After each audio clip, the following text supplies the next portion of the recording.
Everybody, and welcome back to a brand new episode of Translating Love with me, Danny. Hello, everybody. This is a new episode of Translating Love with me, Wolfie. And Danny, we said that already. Oh, yeah, we said it already. Welcome back to a new episode of Translating Love with me, Danny. Psst. And you are? Danielle. You're not Danielle. The people know who I am. I'm the co-host. I'm the best second chair they've ever heard. I'm, so to say, a coryphée in the podcast world. You're what? I don't know. What was that word? Coryphée. It's a German word. Oh. Like on a pedestal, I'm like well known in the podcast world. Oh. Like 3 people know me. And every time I walk out of the house, nobody asks me, hey, are you Wolfie? And I'm like, I'm not like, yeah, I am. And nobody's like, oh, I like you. And I'm usually not, oh, thank you. Because nobody asks me that, you know? Oh, you're saying the conversations that you never have. Right? Like, nobody asks me ever if they can have an autograph. Like, hey, can I have an autograph? And I usually never say, sure. Because you never say it, because you never ask. Right. Yeah. I hope everybody is doing well. Is doing well in this crazy, crazy world that we call planet Earth. Some say it's even crazier. I don't know what I'm saying. I don't know either. But thank you for your feedback on the last episode. We again highly appreciate hearing from you people. If you want to like message us something or just tell us how not awesome we are doing, you can email us. You can go on our website or to our Instagram. It's all below, like in the description of the podcast. And we would like to hear what you think. Or if you just want to tell us about your poop today, that's also fine. We like that too. True, but please don't attach a picture. Other than that, let's go into this week's episode.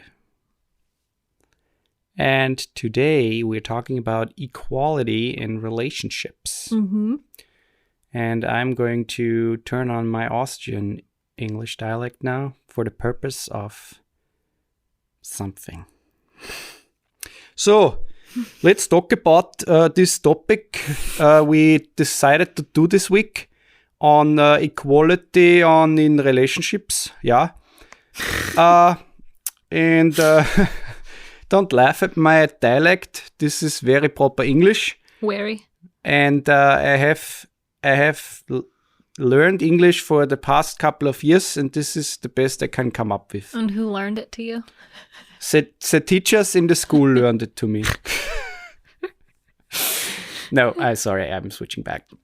But I watched a video on the Austrian hilarious. Chancellor talking English to this. I think he was Israeli like minister or something. And oh my fucking god, that guy was so funny. Chancellor of he was in the what is it called, Außenministerium, like I don't even know what that is. Foreign relations or whatever. Okay. Chancellor foreign, no, not Chancellor, Ministry of Foreign something. Affairs, yeah. He was that for years. And that guy's English is so bad.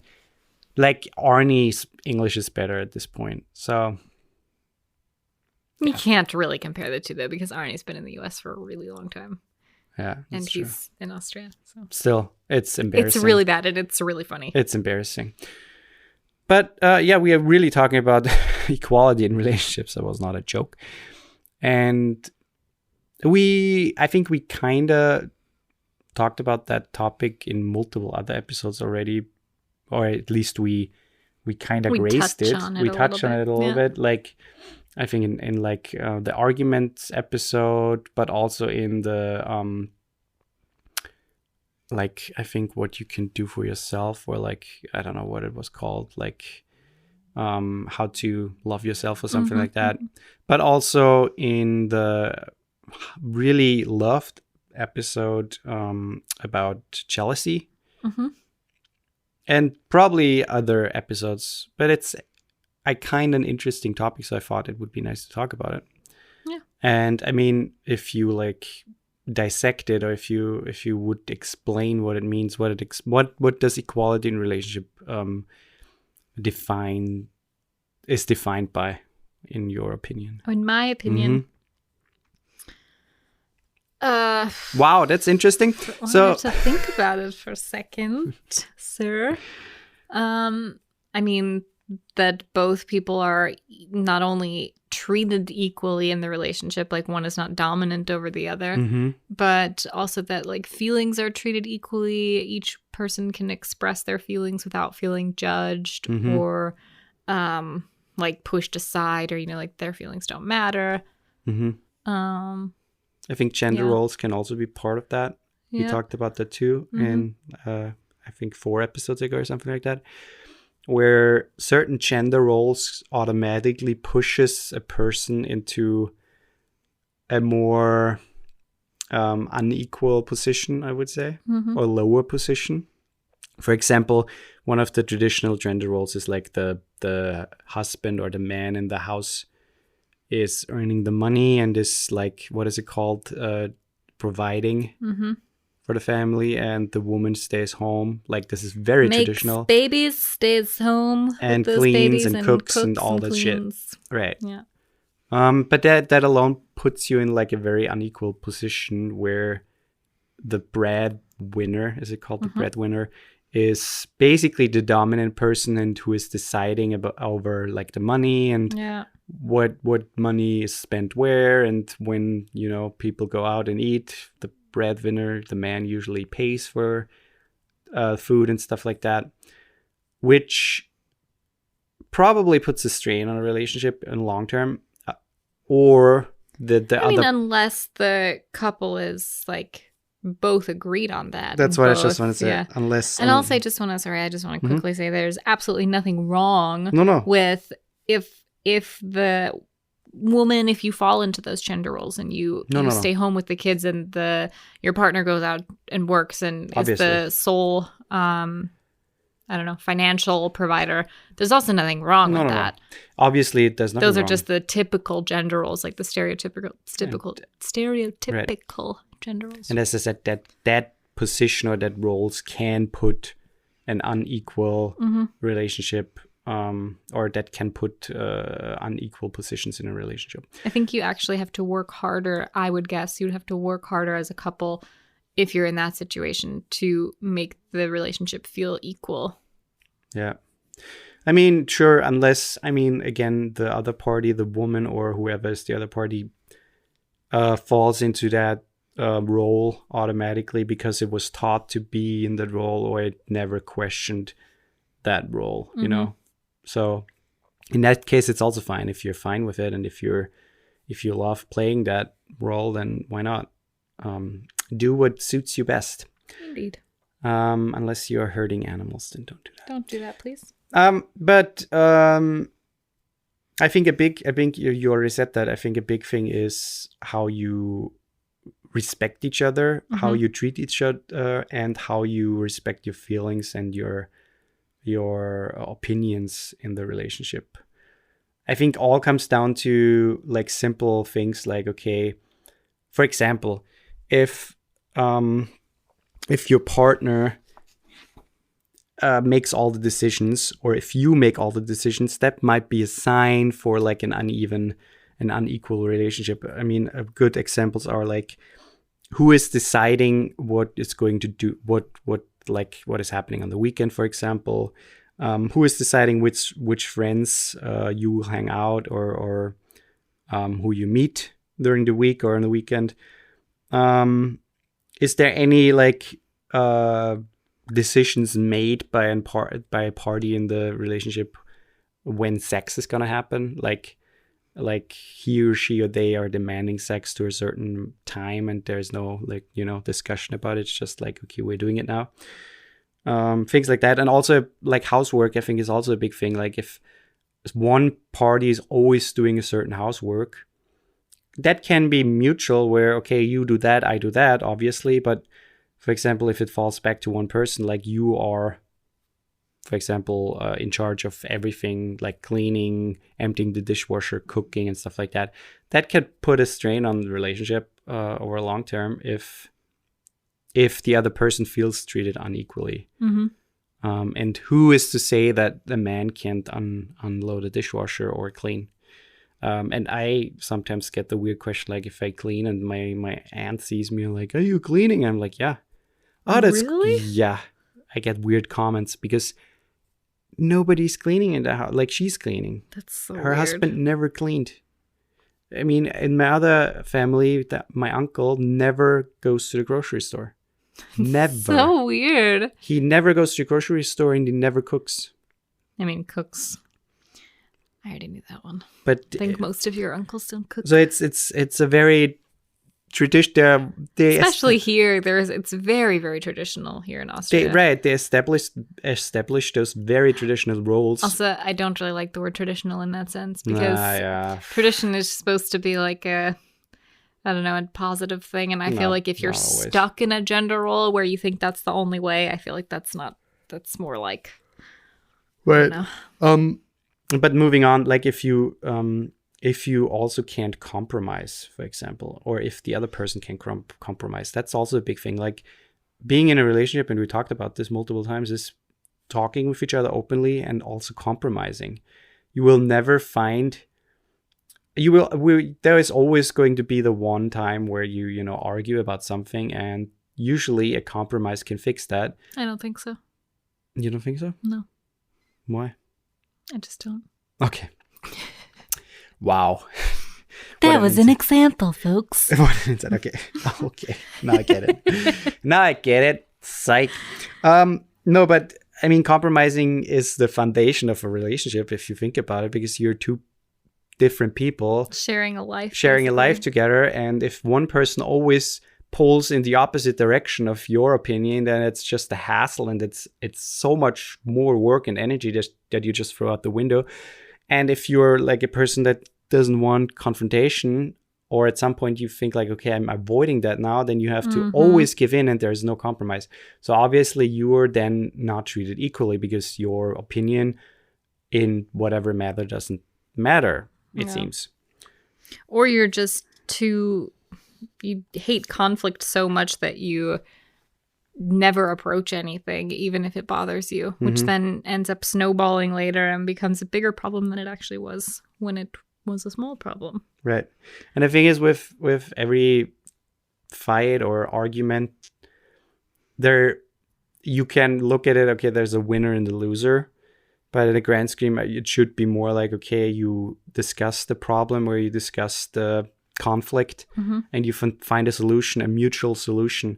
And most of the time, the person who is at fault or who is to blame, or I wouldn't even say blame, that's a bad word, but who is the solution by providing like a solution. For example, saying, okay, I'm going to try to not do that anymore because I know it bothers you. That's compromising. That's already saying, okay, I'm trying to change that behavior. Yeah. I'm trying to change my wording, my whatever thing, yeah? Or I'm trying to be more aware of that, so I'm not doing it. Things like that. But if your partner can't do that, that can be a problem, I think. I think so too. I mean, another one is like the paying thing, for example.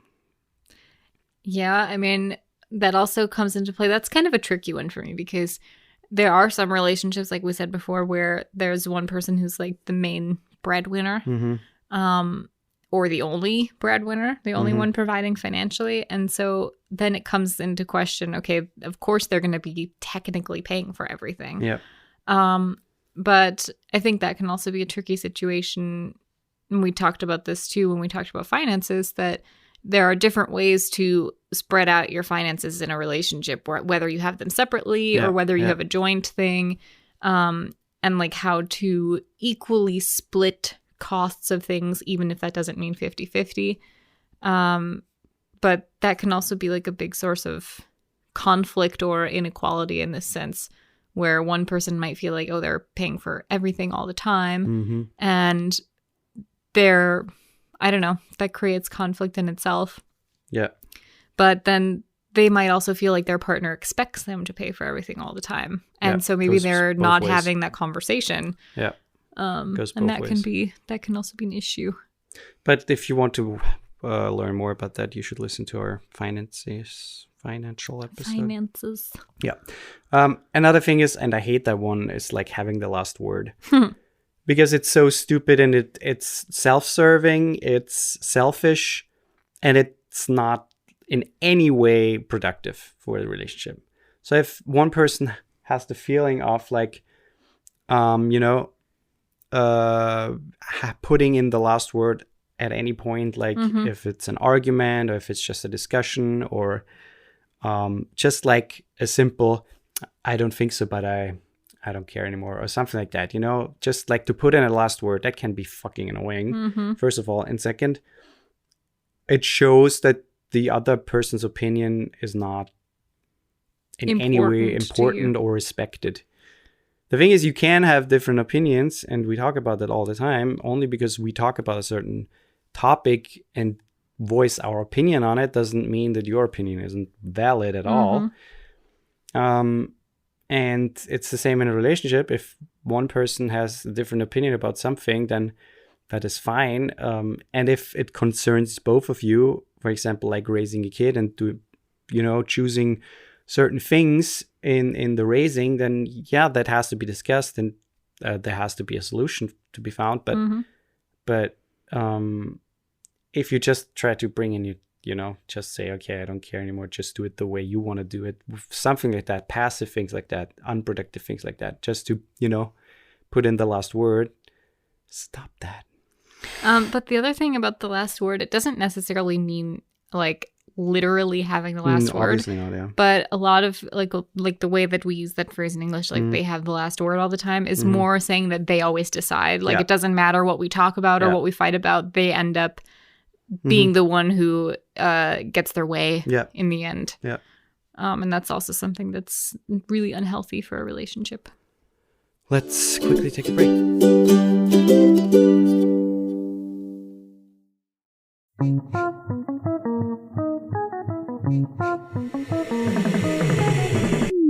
Hey, I'm Kara, host of the Conquest of Bliss podcast, a show designed to help people explore well-being in a casual setting.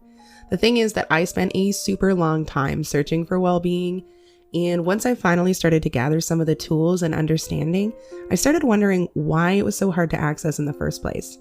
So, the Conquest of Bliss was born. And even though it still feels extremely vulnerable, every week I release a new conversation about important topics that make up our well-being. Amazingly, I get to spend my time talking to experts like neuroscientists and psychologists, and lay people like plumbers, authors, and yoga instructors, all helping me working together to create a diverse, expansive library of conversations around what happiness and well-being are, what tools we can use to get there, and what it looks like sometimes when it plays out in the real world. If you want to join me on my journey, The Conquest of Bliss is available anywhere podcasts are found.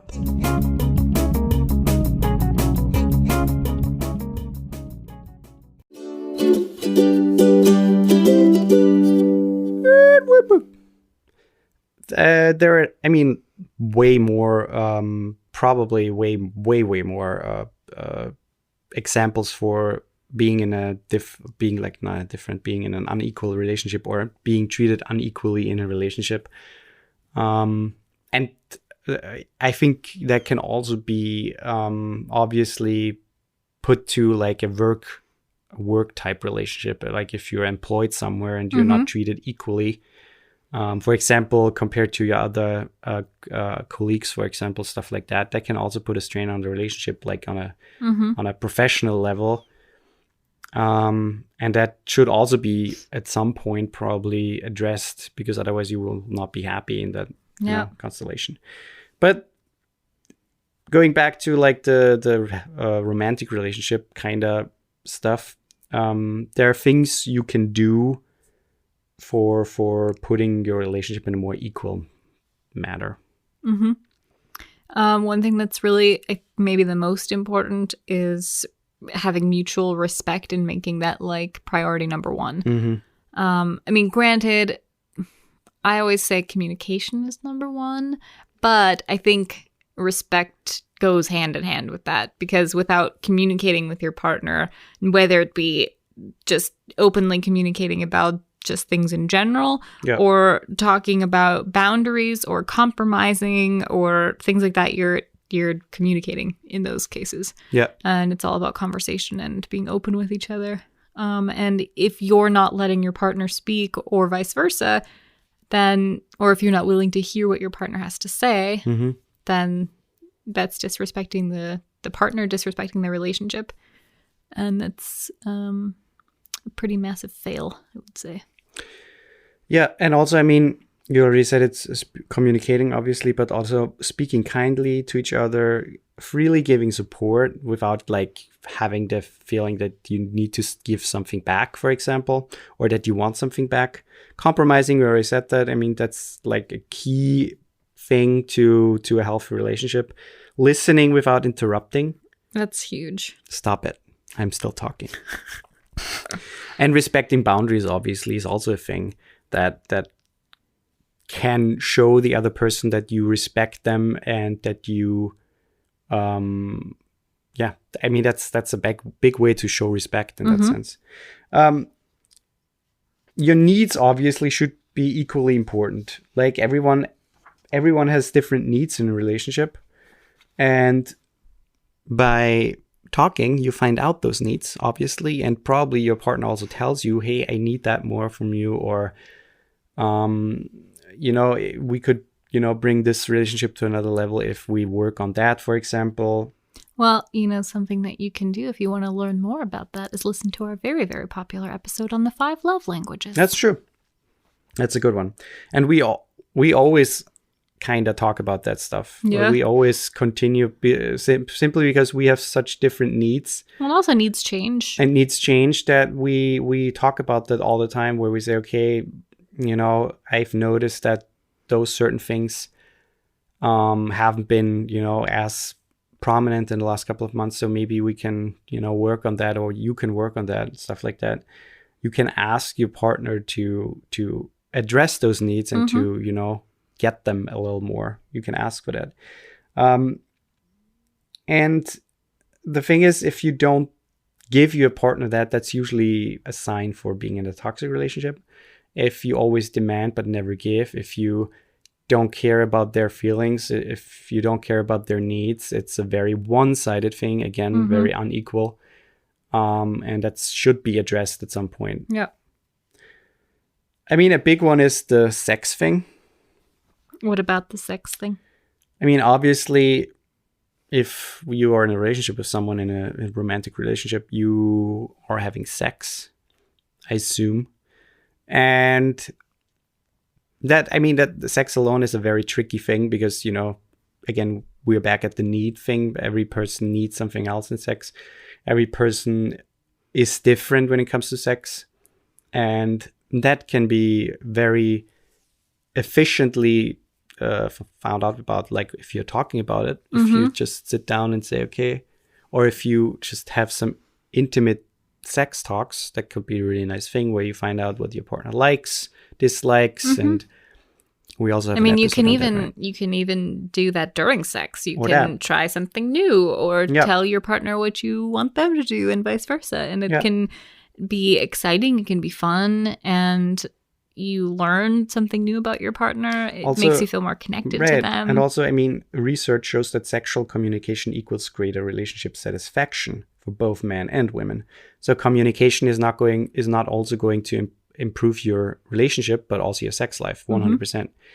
And I can say that because I've never been in a relationship before this one where we talked so openly about all that stuff. And that those translates into the sex life, which is nice. And it's not to say that it's easy or comfortable in the start to talk about those things, because it is uncomfortable. but it gets less uncomfortable and it becomes easy. I think over time, I think neither of us really has much of an issue talking about sex anymore and, things that we want. It's nice to open up. It's nice to be vulnerable. And it gives you I think it deepens the relationship a lot.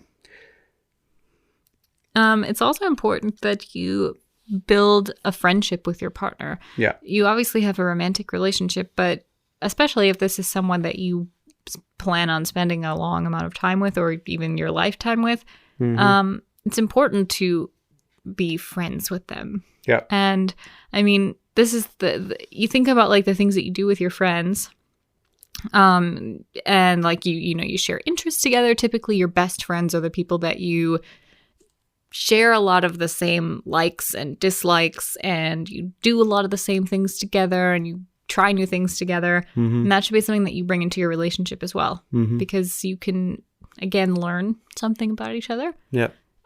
You also connect on a different level when maybe you say, like, this date night, you choose what we do, and the next date night, the other person chooses. And it gets you maybe out of your comfort zone. It gets your partner out of their comfort zone. Maybe they try something that they didn't know they wanted to do or didn't know that they liked. And it can just be it can give you this vulnerability and deeper connection with your partner that's really lovely. Yeah.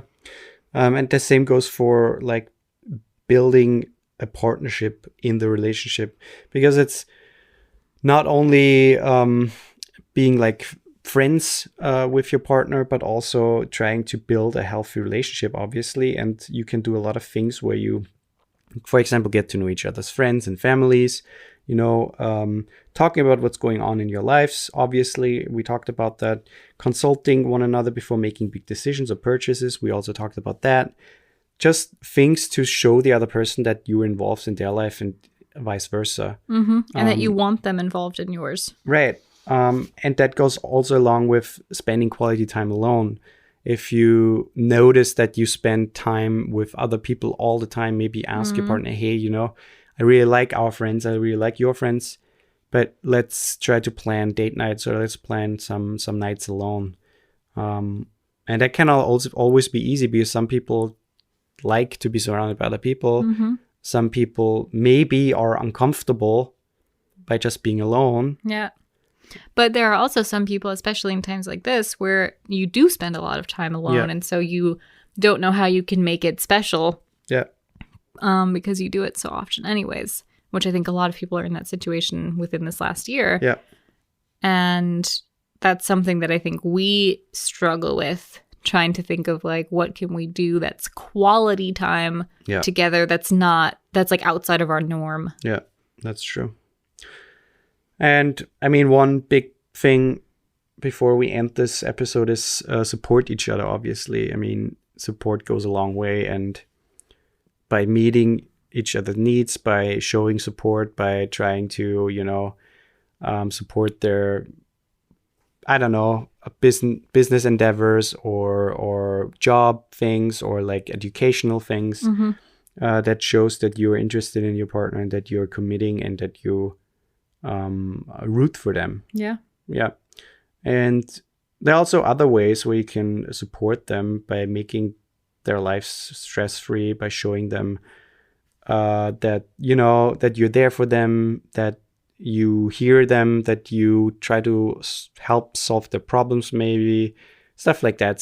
Small little things, or even things that maybe are time consuming in their daily lives, right? At a certain moment. Yeah. But I think that's it.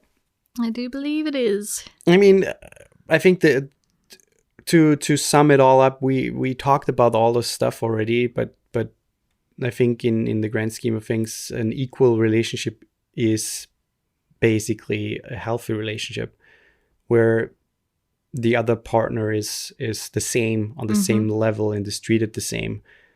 And I think that's something that can be a goal, because that's something that just doesn't happen. It's a lot of work, and it's also time consuming. But I think it's worth it, because then you can live a better life, and probably can also avoid future problems if you already try to, talk about things that might not come up like in a daily conversation. Yeah.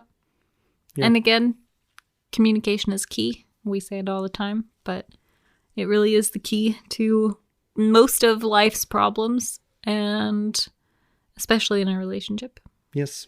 So communicate with each other. If you like what you hear, please consider subscribing and sharing the podcast and reviewing the podcast on Apple Podcast. And if you want to reach out, again, we have a website, we have our Anchor page, we have an Instagram, and we love to hear what you think about that episode. Indeed. Other than that, we hear each other next week. Goodbye.